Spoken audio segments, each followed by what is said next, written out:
Warning: our YouTube channel and its videos may contain scenes, language, and content that may not be appropriate for all audiences. These videos include surveillance footage, undercover pursuit of suspects, actual police and rescue operations, and fearless confrontations. If you do not approve of the content, please do not watch our videos. If you wish to continue, we strongly advise that you proceed with caution. Viewers' discretion is advised.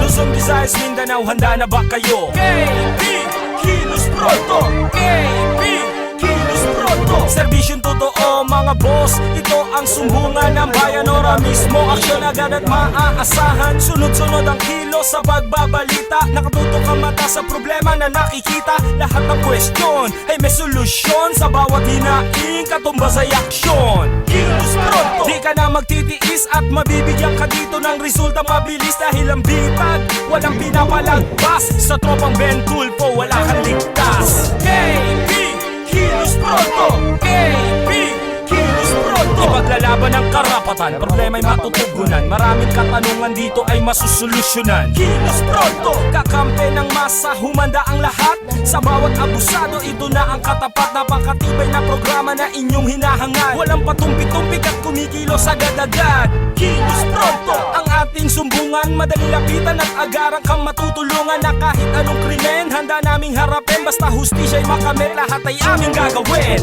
KB, kilos pronto! KB, kilos pronto! KB, kilos pronto!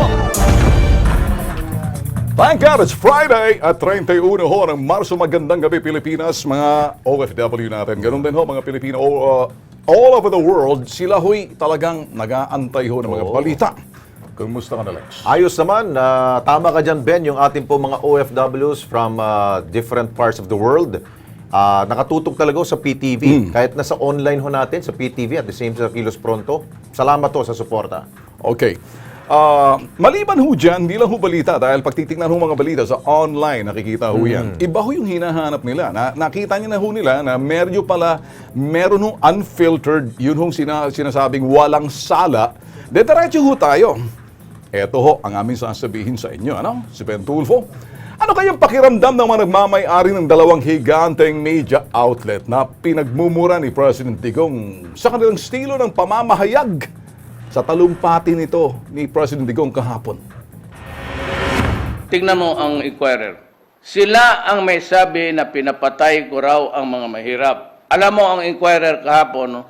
Talagang basura talaga yan. Pati yung eleksyon. Sabihin ko sa iyo, talagang walang hiya. Pati yung ABS-CBN. Dapat may magsabi sa inyo ngayong ninyo, sinubrahan ninyo ang kagalokohan ninyo. Alam niyo mga ka-KP, napuno ang salop ni President Digong dahil sa kanilang mga baluktot na balita. Dinadagdagan at inaangguluhan na para bang wala nang tamang ginawa si President Duterte at ang kanyang administration. Pagbuti ang magbabuyan na tayo dito. Hindi magbabuyan tayo araw-araw. Ako, prangkahan ko kayo. Mga bastos rin kayo. Totoo lang. Yung ginagawa ninyo, kabastos. Di ako, kuha ko ng programa araw-araw dito sa PTV4, bastusin ko rin kayo. Ganun na lang. Pag sinabi mo, editorya mo, para tabla-tabla tayo. No holds barred, unfiltered, derechahan ho, pati ang kanyang mga pangalan ho ng kanya, binanggit ho sa ere. At sinabihan darating din ang karma ninyo. Ayaw ko ba, but someday, hindi ko tinatakot, but someday yung karma nila dadating. Parami pa ko speculation siya na, may sakit ako na, bakit ang lolo mo hindi namatay? Kayong mga Preto, kayong mga Lopez, did your grandfather live forever? Pala kayo. Yun. Okay, mga ka-KP, diretsuhin na lang ho natin. Lahat ho yan sinabi ho ni President Digong. At may dahilan ho kung bakit niya ho sinabi yan. Unfiltered, no holds bar, dito ho sa Kilos Pronto, pinaplayback ho natin. Alam niyo ho kasi, may kaibahan ho yung sinasabing objectivity and truthfulness. Pagiging objective mo, babalanse ka. Medyo ipapresenta mo, magkabilang panig, huwag mong aangguluhan, huwag mong kukulayan, huwag mong titimplahan, huwag mong lalagyan ng lasa, huwag mong medyo Patas, bibigyan ng patas lang. interpretasyon. Ito yung sinasabing objectivity nito. Pagbabalanse, nagbabalanse nga ba talaga yung PDI? Ewan natin doon sa kabilang stasyon na ayoko na kasi TV rin ho kasi tayo rito. Ano? Ngayon, pagdating doon sa truthfulness, kuminsan ang pagiging truthful, ito yung malaking bagay na over and above objectivity. Pagbabalanse mo. Pag hindi mo sinabi yung totoo, sinabi ho ni President Duterte, yun ho mga bagay na sinabi niya ho, na sinabi rin ho ng Bitag Live noon, before na sinabi niya, yan ho ang napapala nyo kasi kapag hindi nyo tinaper down, at medyo na mihasa na kayo, and you're not balancing, sinasabi nyo nga, fearless news, balanced news, nasaan yung fearless to say things na sometimes everything is gone wrong, everything's wrong, dahil wrong ang presidente sa palagay ninyo. Sa tingin nila. Sa palagay ninyo. Sa tingin ninyo. Now ngayon, because palagay ninyo mali ang presidente, kaya anything na hindi kulay dilaw, na hindi kapareho ng kulay nyo sintingkad na dilaw, is wrong. Kaya nyo lagi nababanatan. Hindi na nakapagtimpi yung tao. Exactly! You got what you wanted! And you deserve it as well. Sabi ko nga ay mga ka-KP, may pinanggagalingan po yan. Yung pinaguhugutan po ng ating Pangulong Duterte. Sabi nga ho niya, nung pahong bago pa ho ang eleksyon, kahit na yung kampanya pa, manapapansin na ho siya na medyo parang ginagang up po siya ng ilang po mga media outlets po. Kaya siguro, napansin niya na ito na, it's about time siguro na pagsabihan. Noon pa lamang ho, nung kanya pong panunungkulan, nung siya po naging Pangulo, nasabihan na po niya yung ilan po natin mga kasamahan sa media.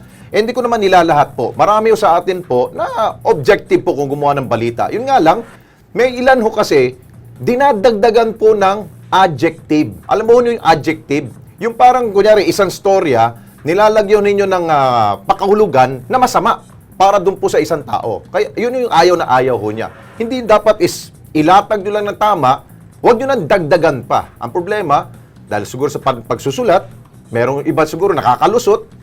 I'm sure, yung mga editorial team ho ninyo, meron naman po mga magagaling po dyan at tinitingnan yung objectivity po ng mga balita. Problema, nakakalusot. Kaya, napapansin ho kayo.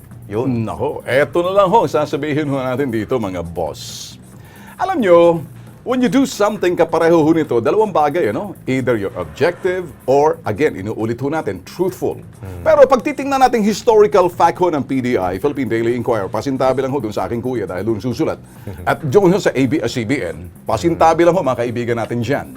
Trabaho lang ho to, wala hong personalan. Pag personal nyo kami, pasintabi rin sa NUJP. Kayong mga makikisawsaw na you don't know what you're saying, I'll take on you. Ito ang aming sasabihin sa inyo. Historical fact. Look at the history ng ABS-CBN. Why are you there? Simula ng 1986, right after there, nakinabang na kayo sa Dilaw. Now, look at PDI. Since inception ninyo, nakinabang kayo sa Dilaw.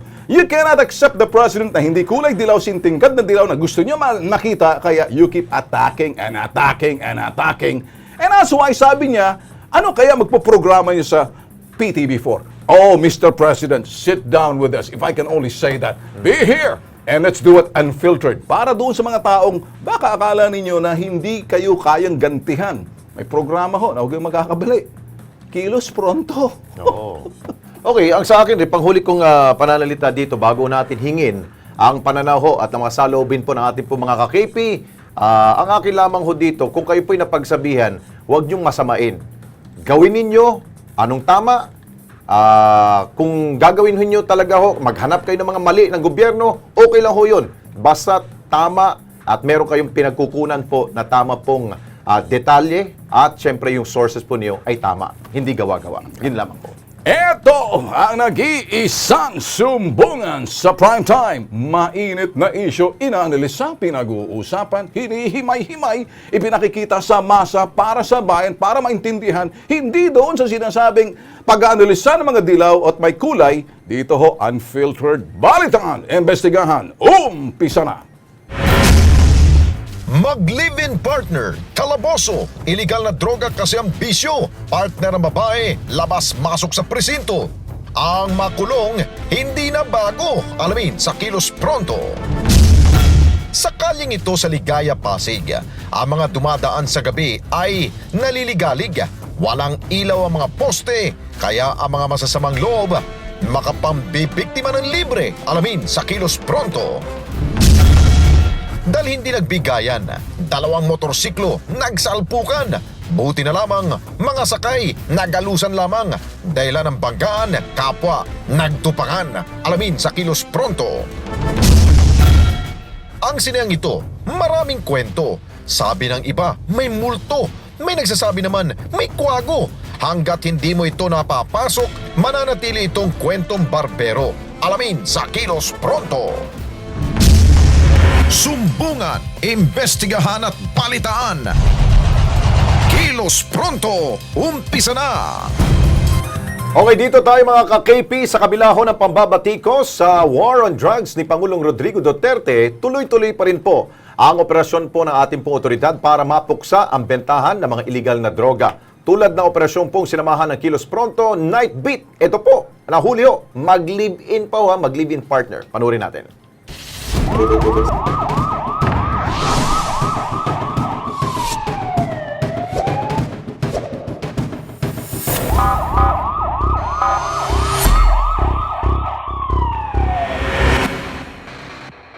Balik bilangguan ang lalaking ito matapos mahuli sa isirgawang bypass operation sa lungsod ng Quezon.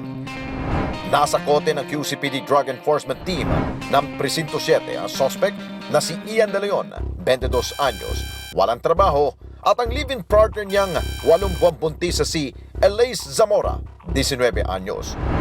Ayon sa otoridad, nasa drug watch list si De Leon na ikinukonsiderang street pusher user sa bahagi ng Harvard Street at Aurora Boulevard sa Cubao. Sa inisyal investigasyon ng PNP, si De Leon ang nagsusupply umano ng droga sa mga tricycle driver sa naturang lugar. Pusher dito na nasa watchlist natin, itong mga tricycle drivers, yan yung mga talagang binebenta nila. Dati ring tricycle driver ng suspect pero nung tinanggal daw siya sa trabaho, nagbenta na lamang siya ng illegal na droga. Siya na rin mismong umamin, dati na siyang nasangkot at nakulong dahil sa kasong robbery taong 2014. Magamit din po. Tanggal po ako sa tricycle. Okay. Wala na po akong mabiyahe. Sana ko yan, bigyan pa ng pagkakataon pang ano. Kasi po, buntis po kasi asawa ko eh. Na-recover kina De Leon at Zamora ang 4 na sachet ng pinaginalang shabu na may kabuang 0.28 grams o may street value na 2,000 pesos. Nakuha rin ang 300 pesos na bypass money at 300 pesos na hawak na mag-live-in partner na posibleng nauna na nilang napagbentahan. Naharap ang mga suspect sa kasong paglabag sa RA 9165 o Comprehensive Dangerous Drugs Act of 2002. O yan po ha. Tuloy-tuloy po ang operasyon po ng ating po mga otoridad ng PNP. Dito naman tayo sa Kilos Pronto Night Brigade. 2 motorista ho sa daan nagdamutan. Ayun, kung swapang ka, talagang meron pong kahinatnan ho yan. Ano kanilang kanila pong kinahinatnan? Panoorin po natin sa report na ito. Kung humihilik na ang ibang otoridad na dapat ay nagbabantay, pues sa Kilos Pronto, gwardyado kayo. Sadyang mapagmatsyag ang aming lente. Rumoronda, nagmamasid, tinitiktikan ang bawat galaw at eksena. Sa kaba ng Quezon Avenue, lungsod ng Quezon, Metro Manila, habang nag-iikot ang Kilos Pronto Night Brigade, namata namin ang 2 motorsiklo na nakahinto sa gilid ng kalsada. Nagkalat sa daan ang mga parte nito at ang mga rider tila hindi pa nahimasmasan. Agad lumapit ang Kilos Pronto Night Brigade. Dito nalaman namin na nagsalpukan pala ang 2 sasakyan. Bugbog at galos ang tinamo ng 2 rider.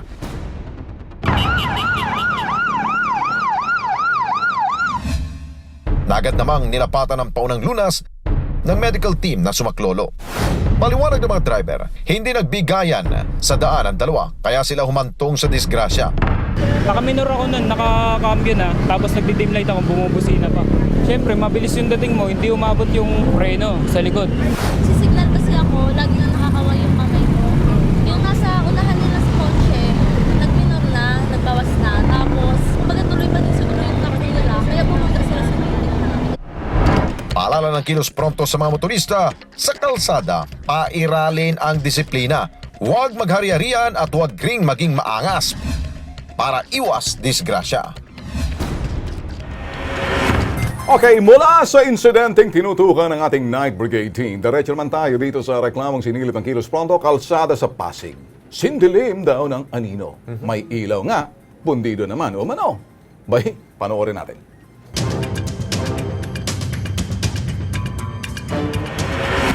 Ito ang panulukan ng Marcos Highway at Amang Rodriguez Avenue sa Santolan, Pasig City o mas kilala sa tawag na Ligaya.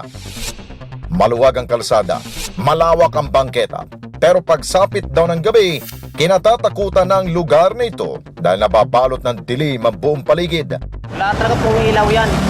Malayo hanggang sa dulo na yun.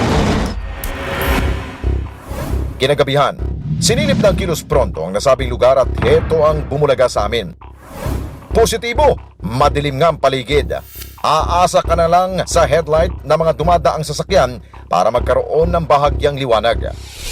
May mga ilaw ng poste man sa lugar, hindi naman napapakinabangan dahil hindi gumagana. Ang mga pasahero tuloy, kahit peligroso, sa gitna na ng highway, nag-aabang ng masasakyan. Ang mga pedestrian, hindi maiwasang matakot sa tuwing maglalakad sila sa lugar nito.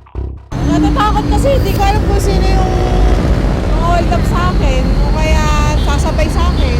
Siyempre po nakakatakot kasi gaya niyan, minsan gabi na kami nakakawi talaga. Gaya niyan madilim, tawag nito, maraming snatcher, ganun. Siyempre nakakatakot yun kasi kung wala pong ilaw. Ano kaya misteryo bakit hindi gumagana mga ilaw sa posting ito? Para sa otoridad na dapat umaksyon, huwag nyo nang antayin magkaroon muna ng gabi ng lagim bago kayo magpakitang gilas. Kilos Pronto! Aksyonan nyo na agad ito!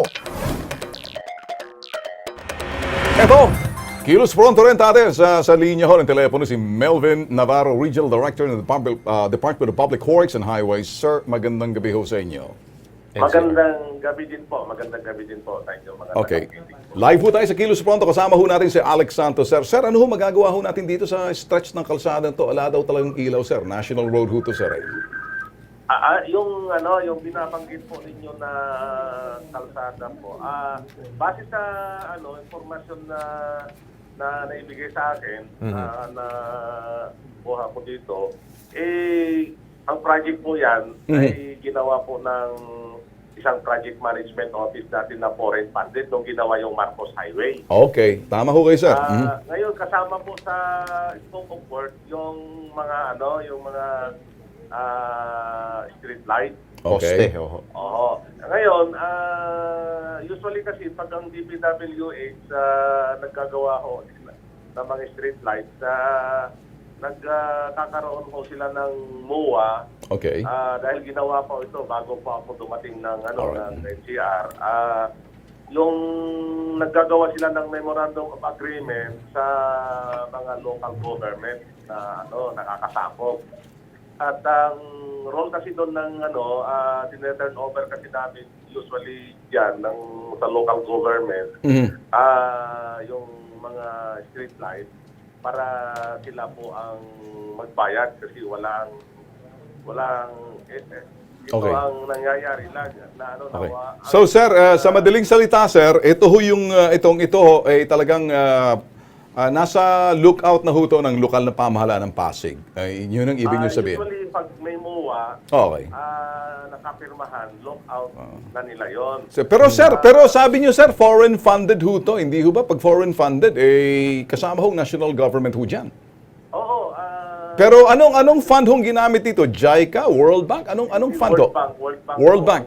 Sir, kung World Bank, sa standard ng World Bank, sir, kasama ho yan. Hindi ho tayo pwede magturuan kung lokal na pamahalan or national. Anyway, dinudulog ho namin sa inyo, sa national, sir, kayo na rin siguro dahil national over yung sinasabing ito sa ibaba ninyo ay lokal, baka pwede ho kayo siguro sir, makipag-ugnayan para maayos ho to. Opo. Ngayon na-erase po ito dahil na-erase po ninyo ito ngayon. Dapat talaga may MUA. Okay, sir. Pinipirmahan ng national government sa yung local Okay. government. Sir, ako lang, mawalang galang lang, sir. Mabilisan, ano? Yun hong sistema na gusto nyo, alam ko may MOA procedural ho yan, sir. Pero sa simpleng tao, hindi ho maintindihan yung mga MOA, sa kanila ho, red tape ho yan. Ngayon, iwasan ho natin yung red tape ng mga MOA dahil hindi ho naintindihan na yan. Kayo na ho mag-usap ng lokal na pamahalaan nang sa ganun yung mga tao mismo, sir, parang lumalabas. Sabi ho ni President Digong, iwasan natin yung red tape. Pag may mga MOA, red tape na ho yan. So we cut the red tape, you go straight sa lokal na pamahalaan, actionan niyo ho, sir, sa tulong ho ninyo. O pwede ho, sir? Opo. Alright, sir. We will work that out with the local government. Okay. Na natin para ma-energize po Yes, yung, yes, sir. Hindi po sira yung mga ilaw na yan, hindi po dito, kung hindi lang na-energize. Hindi na, ano, solar ho ba to, sir? Hindi nakakonect sa Hindi ba mga solar lights ho to? Hindi ba ho pag World Bank? Hindi po. Bakit hindi nyo na lang ho siguro, ganun na lang, para solar, continuous sa paggawa. Hindi nakatap. Sir, siguro sir, nakita nyo na, at ngayon, gawan nyo na lang ho ng paraan, para na lang ho sa mga kababayan ho natin nalalakad sila dyan. At sabi ho nila, panganib daw ho para sa kanila, sir. Sa tulong na lang, public service, sir. Ha?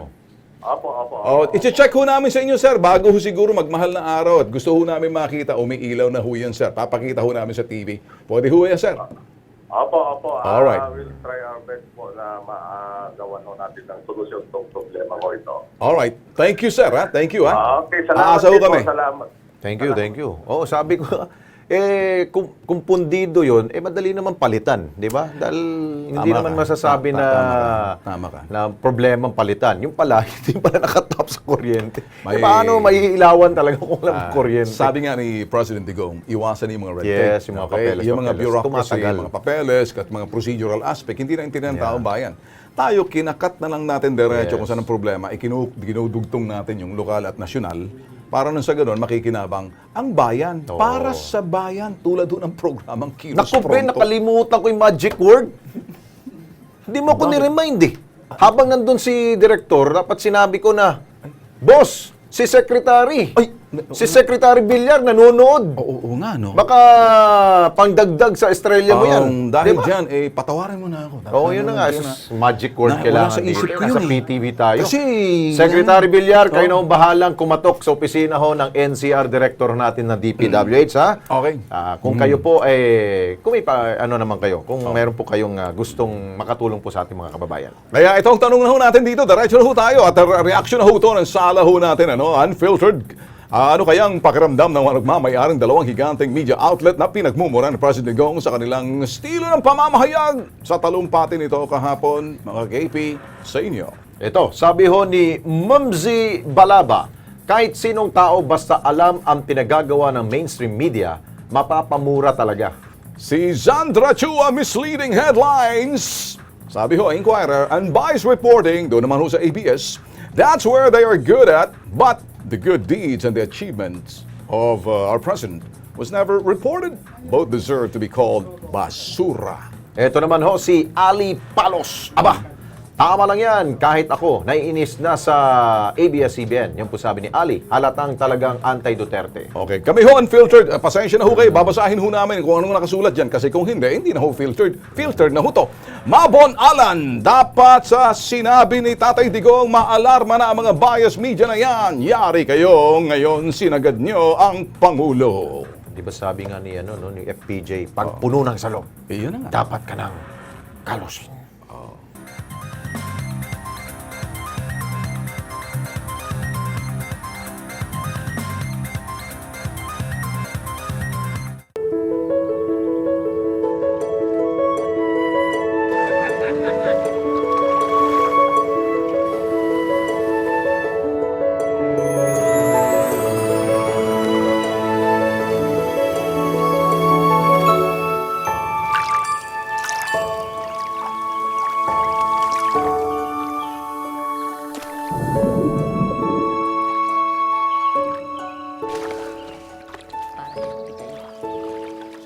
fish are eating. So should you, anak.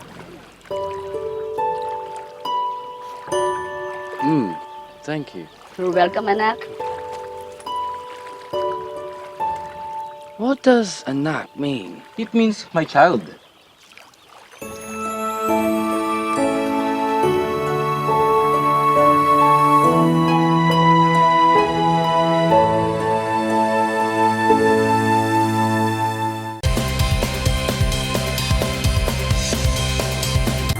Nagbabalik ang Kilos Pronto, mga bossing. Eto ho, kung may mga balita tayong tinututukan, dito naman ho tayo sa sinasabing underground. Mga hindi ho nakikita na talagang hinahanap ho namin, talagang dinidilat ho namin yung mga mata namin para makita ho namin kung anong nasa kadiliman. Alam niyo ho kasi pag dilim at liwanag ang nagtalo, natatalo ho ng liwanag hong kadiliman. Ano ho doon sa mga dilim? O dito, tingnan ho natin mga sinihan na kung saan napag-iwanan na ng panahon. Pero kayo magtataka, sino pa bang manunood sa mga sinasabing sinihan? Na mga lugar na ang antot. Parang amoy Clorox. Parang amoy Sonrox. Pag naglakad ka doon sa sinihan, ang iyong sapatos ay didikit na parang ewan may chewing gum. Ano ba yun? Alam niyo ba, mga lumang sinihan, moderno na ngayon. Pero may parokyano. Ano hong ginagawa? Silipin ho natin.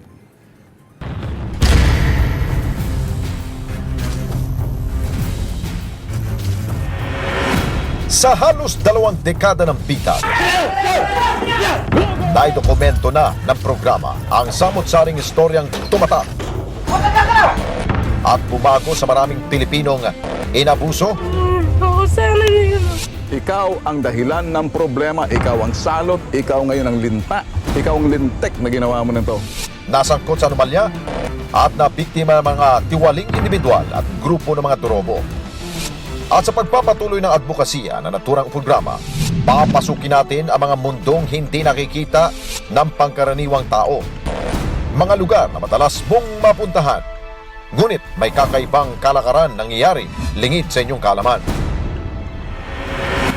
Mga sinihan, isa sa ating destinasyon upang makapag-relax at maaliw kasamang pamilya at kaibigan habang nanonood ng pelikula. Subalit, sa kabilang dako, may mga sinihan ding nagbibigay ng kaparehong benepisyo. Ngunit, kung ang isang tao'y naghahanap ng kakaibang aliw, panigurado, parokyano. Sa isang sinihan sa lungsod ng Quezon, nakilala namin si Ramil, hindi niya tunay na pangalan. Ayon sa kanya, talamak daw ang kalakaran ng pagbibigay ng panandaliang aliw sa mga katulad niyang suki ng lumang sinihan. Iba siya sa normal na sinihan. Kasi ang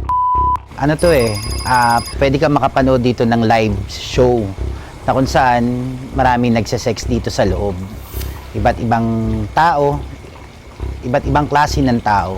Pagpasok mo pa lang sa loob, pwede kang kunin, or marami kang pagpipilian eh. Pwede kang kunin, pwede kang mamili kung sino yung gusto mong makasex. Pwede kayo sa upuan, pwede kayo sa CR. Yun ang kalakaran sa loob ng Pinunta namin ang sinihang tinutukoy ni Ramil. Sa labas, babalandra sa iyo ang mga posters sa mga X-rated na mga pelikula. At upang mas maging malinaw ang kinukwento ni Ramil, kinabitan namin siya ng surveillance camera at kusang lumubog para sa sinasabi niyang bentahan ng laman, may dokumento. Pagpasok pa lamang sa loob, bumungad na sa kanya ang mga lalaking animoy may inaantay lamang. At sa loob ng mismong sinihan, business as usual, may pelikulang napapanood na panahon pa yata ni Kopong-Kopong. Ilang saglit lamang, isang lalaki ang tumabi sa aming asset. Lagi ka dito? Minsan lang, sir. Taga saan ka? Yung Bisaya.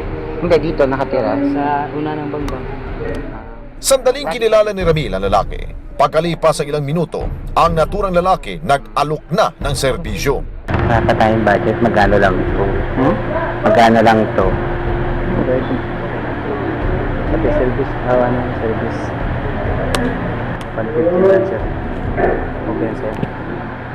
Wala naman tayong pwesto dito. Ayoko dyan. Wala namang mapistuhan dito, sir. Dito, pwede naman. Ayoko sa ganyan eh. So, okay pa ako sa kubeta, ganun. O, sa siya? Oo, doon sa taas. Pwede ba doon? Sunod lang ako. Mas maganda doon, walang, isa lang ang siya. May sumubo na ba yan? Wala pa. Sa pagkakataong ito, tinungo na nila ang napagkasundoang pwesto. Abangan sa susunod na linggo, mga pangyayari sa loob ng sinihan, eksklusibong naidokumento ng bitag. Depende kasi yan, sir. May tinatawag tayong service. So ngayon, kapag yung nakuha mong, halimbawa, lalaki o ang nakuha mo, gusto mong magpa-service, siya yung gagawa sa'yo, pwede kang magbayad ng 300 hanggang 400. Ganun po ang kalakaran. May sumubo na ba yan? Wala pa. Okay, mga ka-KP, ito ho'y talagang pinapasok ho namin ng mga mundong ito hong na hindi ho nakikita. Tagong-tago. Underground. Tagong-tago Kaya talaga nire-relaunch ho namin yung bitag sa bagong panahon. At medyo iba na ho. Marami ho kaming susunod-sunod na mga pinapasok ho. Isa lang ho yan, pero ito'y nag-i-existo. Pasensya na ho kayo, bitin ho kayo, no? Pero series lang ho yan eh. Oo. Abangan nyo ho yan. Sa Lunes, bitag. Abangan ho ninyo. Okay, dito tayo para sa mga gusto ng extreme adventure. Ha? Habang nag-e-enjoy na tanawin ang ganda ng Pilipinas, ito siguradong swak sa hinahanap po ninyo. Sightseeing at fun activities in one. Nabay tampok dito po sa lalawigan po ng Ilocos Norte. Napuntahan ko na yan, ang ganda. Panurin po nyo dito. Summer season is the best time for vacation, kaya bibigyan namin kayo ng tips para sa bakasyon na siguradong magugustuhan nyo. Subukan ng extreme activities at tuklasin ang isang natatagong paraiso dito sa iTravel Pinas. This Sunday, get your adrenaline pumping with kite surfing. With me right now is Christian. Christian, my first question is, how long have you been staying here in Kingfisher? This is actually my second season, called in through a management group, and Kingfisher's been about for 5 years. In a nutshell, can you describe what kite surfing is all about? In a nutshell, I would say it's a combination of surfing and windsurfing. So you're using the wind and you're using the waves. It's a combination of aerodynamics, so you can combine it a little bit with almost paragliding, and it's a combination of footwork with the board, so you can combine it with wakeboarding. When was the best time to go kite surfing here in Pagudpod, in Kingfisher? Up here on the North Shore, we have what we call, kite surfers will know, it's the Amihan winds. It starts in October, sometimes even in September, and lasts all the way till May. High season, I would say October to May. Okay. You're going to work with Anjung. Okay. Okay? He's going to launch it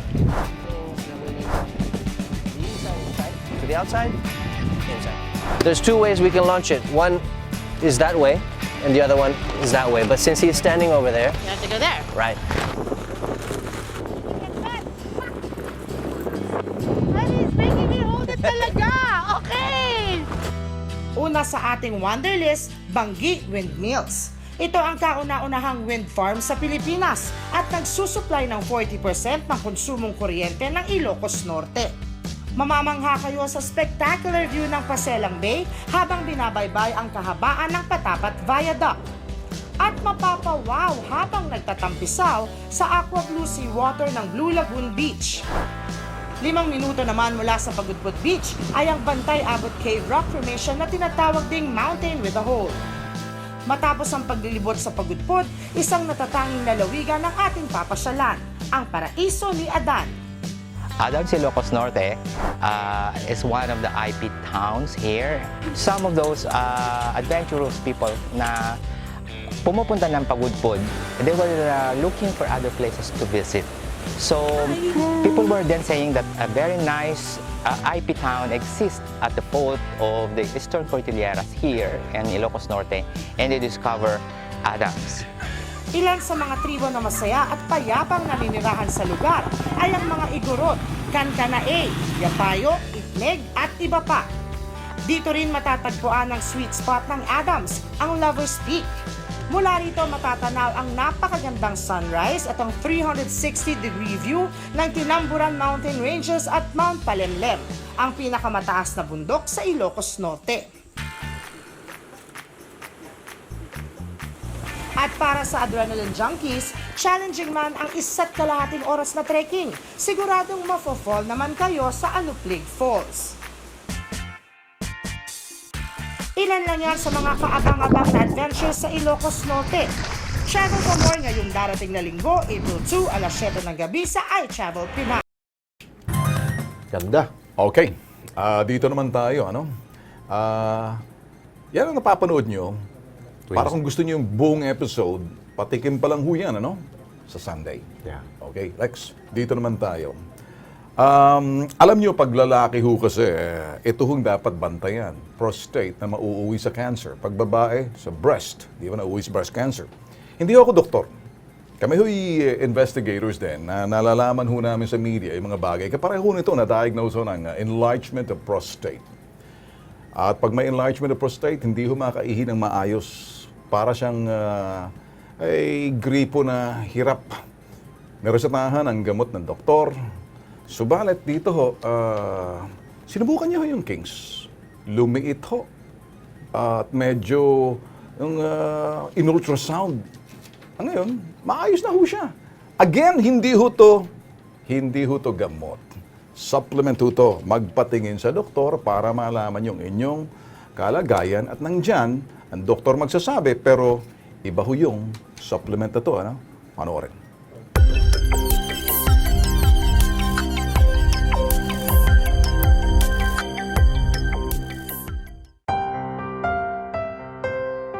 Naging karindaman ko yung panlalaki, yung ang tawag nila ay prostate enlargement. Yan sa pag-iihi ka, ganun, putol-putol, hindi dire-diretso. Nagpapatingin naman ako sa mga doktor, sabi nila, enlargement pa lang. May nagsabi sa akin nga, subukan mo kanya, baka makatulong sa'yo. Nag-umpisa na akong uminom ng Kings.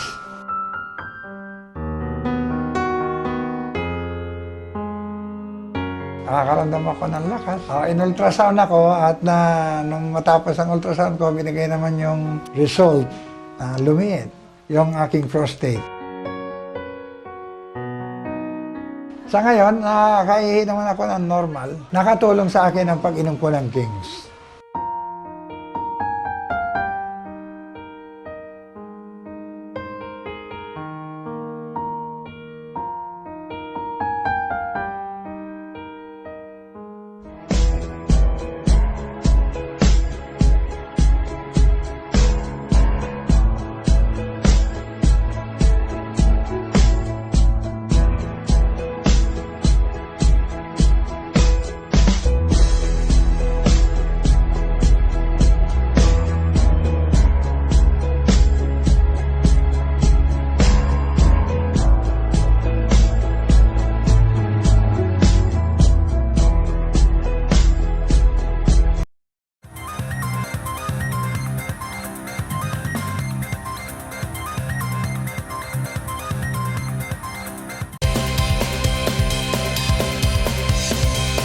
Okay, nagbabalik po ang Kilos Pronto. Kasama po natin ngayon sa studio si Henry Sin, 41 taong gulang po, residente po siya ng Tondo, Maynila at presidente ng Phil-Chinese Fire Rescue and Civic Welfare Association Incorporated, isang non-profit organization po yan.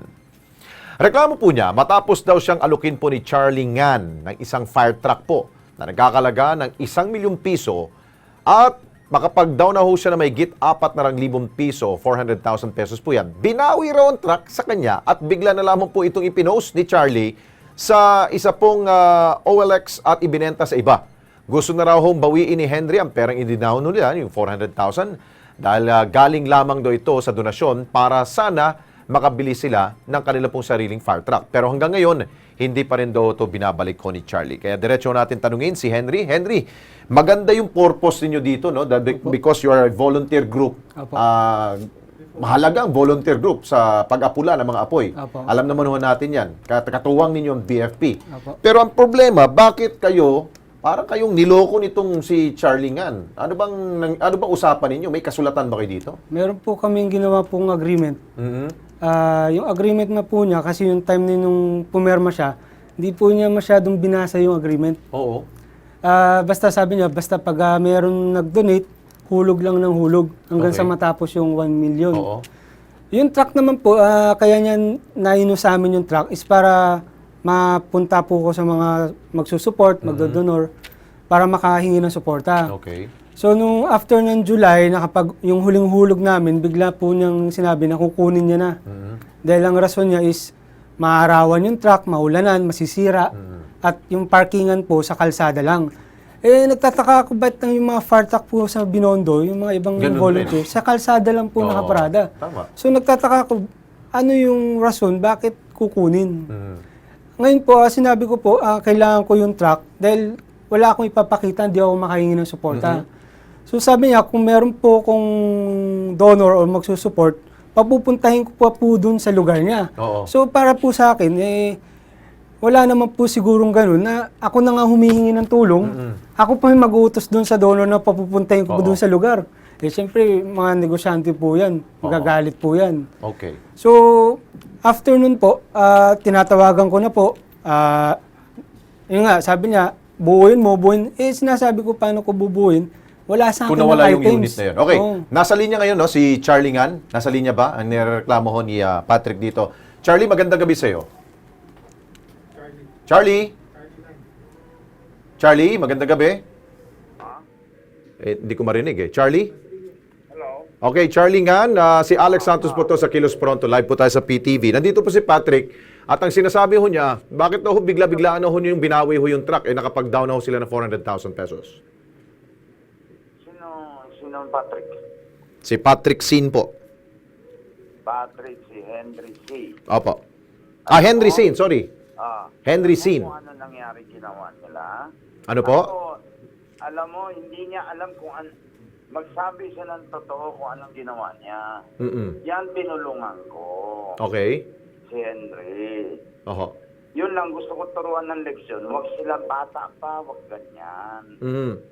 Kasi gumawa siya ng isang central, awan ko kung ano pangalan. Kilala ko dati ng bata pa mga yan. Opo. Humingi siya ng tulong.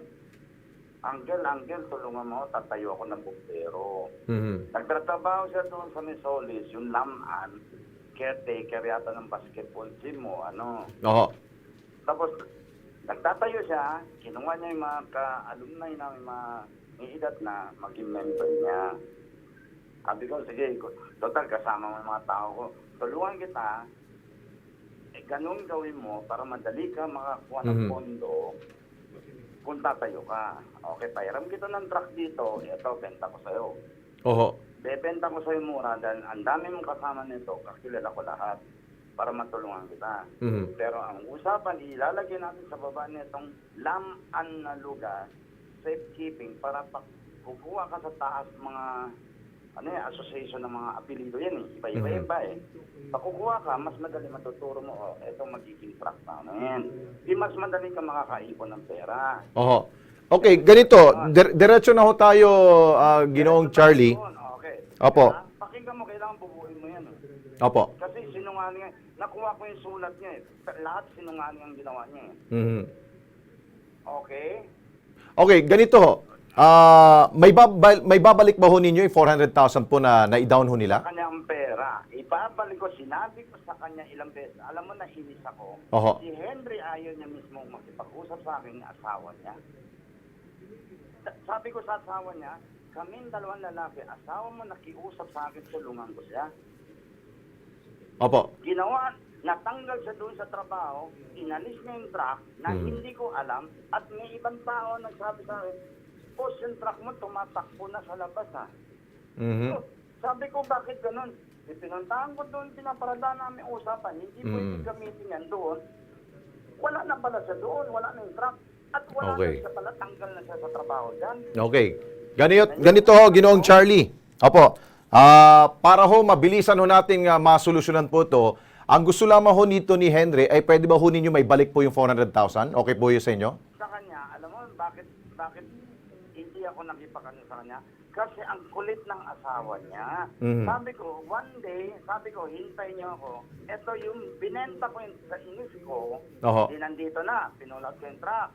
Sabi ko, Henry, pumupunta pa sa akin yan. ipunin mo na para matapos na to. Sakit ang ulo ko sa inyo na. Hanggang mag-text sa akin, binigay ko, pakita ko sa text. Okay. Hindi ko tiniman ng asawa niya. Ha? Pakanda mo na yan, ha? Kailan marito, kaliwa na tayo, gano'n. Sabi ko, bakit ginaganon niyo? Kung tinutulungan mo kayo, ako ititiman niyo. Okay. For 1 year. So, Almost 1 year. Nakuha na ho namin na Ginoong Charlie. So, ang ibig sabihin ho nito, handa na ho kayo, ibalik po nga ho yung 400,000 po. Pag na-collection mo na full payment na yan, ang gagawin ko sa kanya, kung gaano katagal mo ang binayaran, babayaran din kita ng ganyan. Kasi sugi ako eh. Oras ko, inubos mo. Ganyan, babayaran kita. Okay, first payment mo sa akin na 50,000, for example, 100. Umabot ng 2 buwan, binigay mo 50. Umabot ng 3 buwan, binigay mo 100. Ganon din, bibigay ko sa iyo. Oo. Anong sagot mo dyan, ano? Anong sagot mo dyan, Henry? Hindi po totoo yan. Actually, yung 440 na yan, ilang buwan ko lang inano yan dahil nasa akin po yung items. Ganun siya kabilis. Paano ko nga siya matatapos? Wala sa akin yung items. Kaya siya mabagal. At hindi po siya ganun kadali para makahingi ngayon, lalo sa panahon ngayon. Pero yung mga aligasyon niya sa'yo, anong sagot mo doon? Hindi po. Yung mga sinasabi niya, sa side niya yan eh. Yan sa akin lang kasi, ang inano ko rito, yung abala niya, yung ginawa niya, kung ilang beses ko siya tinetext, kung maaari lang sana, humihingi nga ako lang sa kanya ng kung pwede balik yung fire truck para matapos ko yung hulog. Ganun lang naman kadali hiningiling ko kaso ayaw niya. So paano kung matatapos yung truck? Amenable ka ba doon sa gusto niya na babayaran ka daw niya kung gaano katagal din daw yung pagbigay mo ng bayad noon? Hindi po, kasi po, nabenta na po yung truck. Siyempre po, ang pinaglalaban ko po dito, yung mga tumulong po sa akin. Kahit hindi na lang po ako eh. Yung association tsaka yung mga nag-support sa amin. Nabenta na. Opo. Nabenta niya na. Opo. Okay, si Charlie nga, ano? Charlie, kanina pa kita pinakikinggan sa Ben Tulfo to. Ikaw naman makinig, ano? Kanina ka pa yak-yak eh. Nabenta mo na, di bigay mo na yung perang nabenta mo, yung kanyang binayad sa iyo. Narinig mo? Ganyan na lang, ganun lang ang gawin mo. Ang dami pa pang sat-sat eh. Ha? Si Ben Tulfo to. Ibigay mo na, kung ayaw mo ng sakit sa ulo, di ka namin titigilan. Nabenta mo na eh. Ba't mo pinaparusahan tong nagmamakaawa sa'yo? Yun. Hindi mo gustong pag kailangan pang himasok pa ako para takutin ka. Dapat matakot ka. Ibigay mo na. Okay? Okay na sa'yo. Ayun. Sige. Okay. Yung pala, kailangan mo pala si Ben pa pala eh. Saan tayo?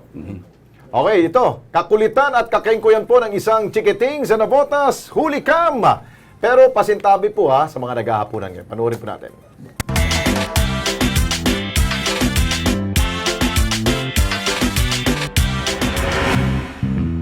Tirik na tirik man ang araw, hindi na napigilan ng tawag ng kalikasan ng batang nasa pool ng aming kamera. At ang naisipan niyang gawing kubeta, ang ilog sa Navotas. Nakatuntong siya sa kawayan ng bangka habang hawak-hawak niya ang lubid. Chill na chill si Utoy. Parang solong-solo niya ang buong paligid. Nang mapansin niya ang aming kamera, bigla siyang tumayo, sabay nagpa-pogi pose.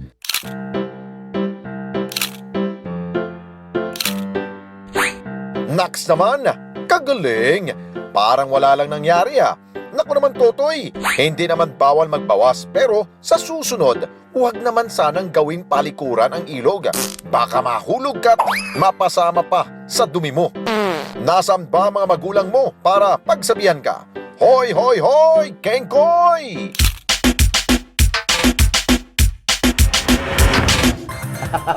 Bata nga naman. Bata nga naman yun. Ba't nyo dinistorbo? Call of nature yon. Eto naman, kakaibang lunas. Diretso na ho tayo. 89 years old, rayuma, asthma. Ito ho yung mga sakit ng matatanda. Alam niyo ho ba? Pag sinusumpong ho, hindi ho biro ang hika, rayuma, ganun din.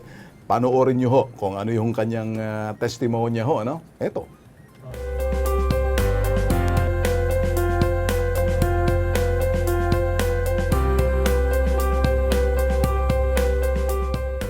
Hindi ako makatayo nung pag sinusumbong ako ng rayuma at asthma. Nahirapan ako. Inaakay ako ng asawa ko para makalakad. Hindi ako makahinga ng maayos dahil sa pagsusubok ng asma. Habang lumalakad ang panahon, ganun lang ang nangyayari. Araw-araw, ginawa ng Panginoon Diyos, ganun lang. Talagang nahihirapan ako. Parang gusto ko naman mag-endemit siya dahil sa hirap. Napanood sa TV. Simula noon, yun na lang yun ang iniinom ko. Habang lumalakad ang panahon.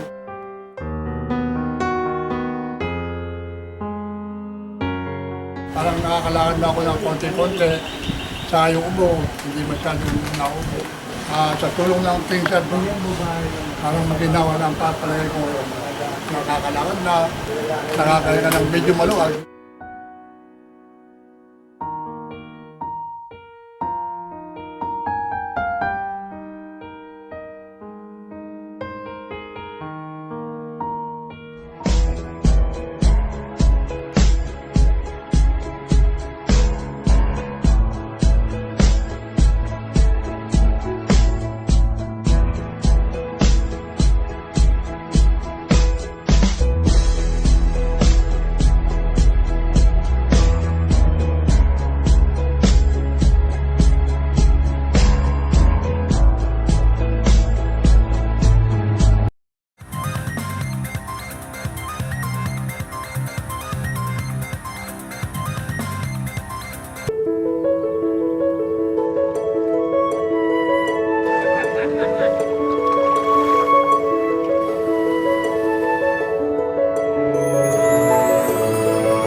The fish are eating. So should you, anak.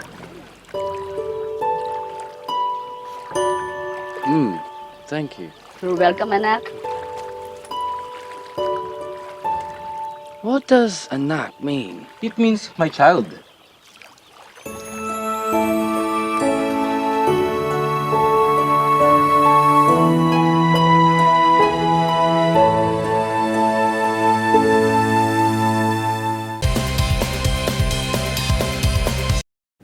Okay mga KP, patuloy ho tutukan ng Kilos Pronto next week ha. Oo, kita ho tayo sa Lunes. Kung meron po kayong mga reklamo at may mga sumbong, dito lang po nyo idulog sa Kilos Pronto. Tutulungan po namin kayo. Okay, antabayanan nyo po ha. Ang talumpati ho ng ating Pangulo, live po dyan sa Malacanang dahil po dun sa Digong's Day for Women. Okay. Bye. Happy birthday kay Jonathan, Oy, Jonathan Piao! Piao! Makeup artist ho namin! Happy birthday! Yan!